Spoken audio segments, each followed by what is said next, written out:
आता आपण इतिहासाच्या तिसऱ्या धड्यात प्रवेश करत आहोत. इतिहासाच्या या तिसऱ्या धड्याचं नाव आहे हडप्पा संस्कृती. चला तर ह्याच्यामध्ये प्रथम आपण हडप्पा संस्कृतीचा पूर्णपणे विस्तार पाहूया.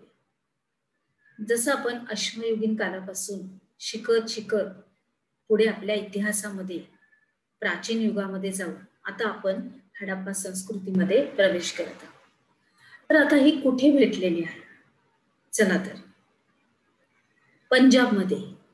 पंजाबमध्ये ही हडप्पा संस्कृती आपल्याला भेटलेली आहे. तर कशा रीतीने इसवी सन 1921 मध्ये पंजाबला रावी नदीच्या काठी हडप्पा येथे प्रथम उत्खनन सुरू झाले आणि म्हणूनच या संस्कृतीला हडप्पा संस्कृती असं म्हणतात.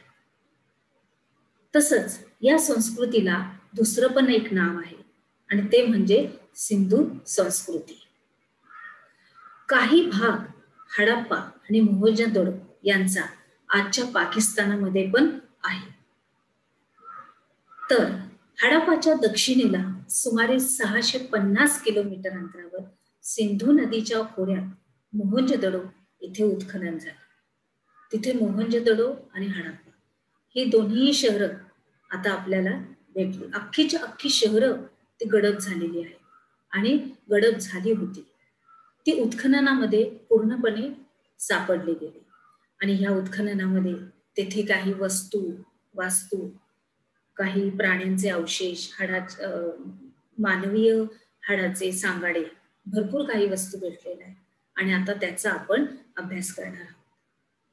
आणि हडप्पा आणि मोहनजोदडो ह्या शहरामध्ये जे काही उत्खननात ज्या काही वस्तू किंवा जे काही त्यांना जी शहरं मिळाली ज्या काही तिथल्या वास्तू भेटल्या ह्या दोघांच्या मध्ये कमालीचं साम्य होतं.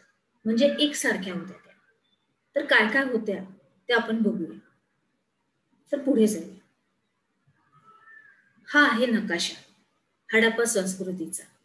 ह्याच्यामध्ये विद्यार्थी मित्रांनो तुम्हाला स्पष्ट करण्यात येईल की कशा रीतीने मोहनजोदडो हा काही भाग त्याचा मी तुम्हाला सांगितलं विस्तृतीकरणात की पाकिस्तानामध्ये सुद्धा गेलेला आहे आणि हडप्पा सुद्धा रावी नदीच्या काठी जे हडप्पा शहर होतं त्याच्यामध्ये दिला गेलेला आहे. तिथेच त्याचं उत्खनन झालेलं आहे आणि या नकाशामध्ये तुम्हाला हे अगदी सविस्तर आणि अगदी व्यवस्थित दिसून येईल. त्याच्यामुळे तुमचा नकाशातील स्थान हे हडप्पा आणि मोहनजोदडो हे नेमकं आणि अचूक कुठे आहे हे तुम्हाला बरोबर कळेल. आता पुढे जाऊ. समजलं आता आहे? आता पुढे हडप्पा संस्कृतीमध्ये काही त्याची वैशिष्ट्य आणि सापडलेले अवशेष आहेत. ते काय काय आहेत त्याचा आपण आता आढावा घेऊया. कुठे कुठे सापडले? धोलावीरा, कालीबंगन, दायमाबाद आणि काही इतर ठिकाणे आहेत. अशाच प्रकारचे अवशेष सापडले. जसे हडप्पा आणि मोहनजोदडो इथे जसे काही अवशेष काही वास्तू मिळाल्या त्याचप्रमाणे तशाच प्रकारच्या इथे पण काही मिळालेले आहेत आणि ते ठिकाण आहेत धोलावीरा, कालीबंगन आणि दायमाबाद. हे लक्षात ठेवा. त्याच्यानंतर हडप्पा संस्कृतीची आता वैशिष्ट्य जे काही उत्खननात जितक्या पण ठिकाणी आपल्याला दिसण्यात येतंय की उत्खनन झालेलं आहे तिथं सर्व ठिकाणी आपल्याला वैशिष्ट्य हे सारखेच दिसून येतात. तर ती काय काय आहेत? तर त्याच्यामध्ये जसं की नगर रचना आपण लिहिलेलं आहे. त्याच्यामध्ये नगर रचना आपल्याला दिसली. रस्ते, घर बांधणी, मुद्रा, भांडी, खेळणी, तसेच सांडपाण्याची व्यवस्था, मृतदेह पुरण्याची पद्धत यांचा त्यात समावेश होतो.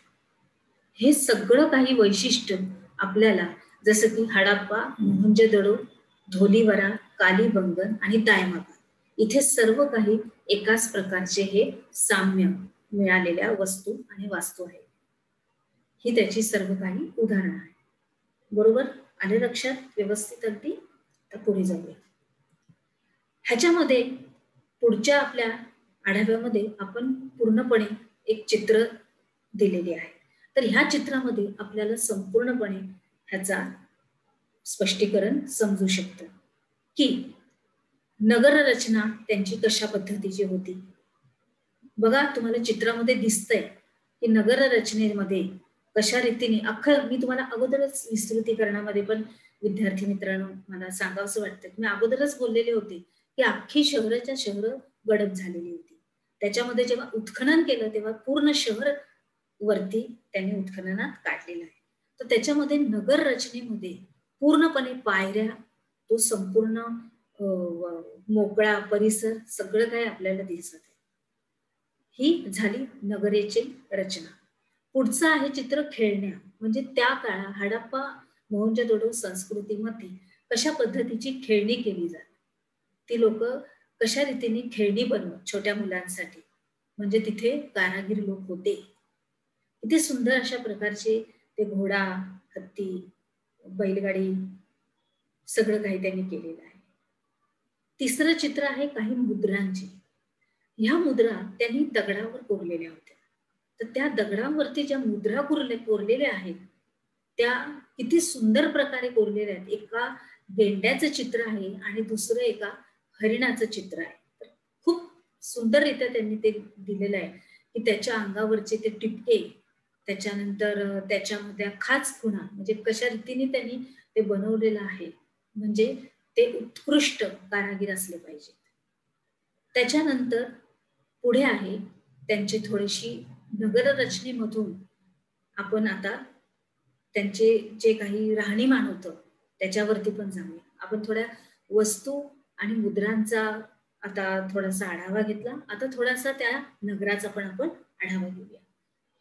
त्यांच्यामध्ये एक चित्र दिलंय मी, त्याच्यामध्ये मृतदेह पुरण्याची पद्धत दिलेली आहे. तर ह्या मृतदेह पुरण्याच्या पद्धतीमध्ये आपण जर बघितलं तर त्यांच्याबरोबर त्यांची काही भांडी आणि काही वस्तू पण त्यांनी दफन केलेल्या आहेत त्या व्यक्तीबरोबर. दिसतंय तुम्हाला? त्याच्यानंतरचे चित्र आहे सांडपाण्याची व्यवस्था. म्हणजे त्या काळी हडप्पा मोहनजोदडो या काळामध्ये कशा प्रकारे त्यांनी सांडपाणी, म्हणजे जे आपण आता बोलतो की गटार किंवा सांडपाणी नेण्याची अगदी व्यवस्थित व्यवस्था त्यांनी कशी केलेली आहे हे दिसून येते. एक गटार लांबच्या लांब खोदलेला आहे, विटांनी पक्क्या बांधलेला आहे, ते आपल्याला दिसून येते. आणि घर बांधणी, पुढचं चित्र आहे घर बांधणीचं, त्यांचं कसं त्यांनी बांधलेलं आहे, विटा कशा रचलेल्या आहेत, घराची रचना कशी आहे या चित्रामध्ये पूर्णपणे दिलेले आहे. विद्यार्थी मित्रांनो, मला एक सांगावंसं वाटतं की या शहरामध्ये जे काही गडद झालं होतं ते उत्खननामध्ये संपूर्णपणे आपल्याला व्यवस्थित सापडून आलेलं आहे आणि त्याचा आपल्याला विस्तृतरित्या अभ्यास अगदी व्यवस्थित करण्यात आपण जाणार आहोत, आपण करण्यासाठी जाणार आहोत. आता पुढे तर आता थोडासा छोटासा आढावा. हडप्पा संस्कृतीला हडप्पा संस्कृती हे नाव का पडले, या संस्कृतीला आणखी कोणत्या नावाने ओळखले जाते, मोहनजोदडो याचे उत्खनन कोठे झाले, ह्याचं उत्तर तुम्हाला नक्कीच नकाशामध्ये मिळू शकते. म्हणून नकाशा हा तुम्ही नक्कीच बघा व्यवस्थित. त्याच्यानंतर अवशेष अजून कोणत्या कोणत्या ठिकाणी सापडली त्या ठिकाणांची नावं तुम्हाला सांगायची. आणि हडप्पा संस्कृतीची वैशिष्ट्य ही सारखीच आढळतात. कोणती आहेत ती, काय आहे साम्य त्याच्यात, ते पण तुम्हाला लिहायचं आहे. आणि आता आपण दुसऱ्या विभागात प्रवेश करतो.